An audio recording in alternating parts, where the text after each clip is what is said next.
తాగునీటి సమస్య పరిష్కారానికి తక్షణ చర్యలు తీసుకున్నట్లు దర్శి నగర పంచాయతీ చైర్మన్ నారపశెట్టి పిచ్చయ్య తెలిపారు.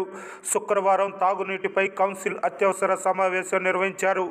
ఆటోనగర్ 1వ వార్డులో GLSR మోటార్ రిపేర్కు వచ్చినందున దాని స్థానంలో నూతన మోటార్ ఏర్పాటుకు అంగీకరించారు. కార్యక్రమంలో municipal commissioner Y Maheswararao, DESK Rahim, councillor Steven, Baburao, Tirupataiah, Kotaiah, Dhanalakshmi తదితరులు ఉన్నారు. సమావేశంలో ఎజెండా అంశాలు వాటర్ స్కీమ్ మీద మాట్లాడటం జరిగింది. 20 HP మోటార్లు 2 చెడిపోయినందువల్ల ఊళ్ళో వాటర్ ప్రాబ్లం ఎక్కువగా ఉన్నందువల్ల కొత్త మోటార్లు కొనాలని చెప్పి ప్రపోజల్ పెట్టడం జరిగింది.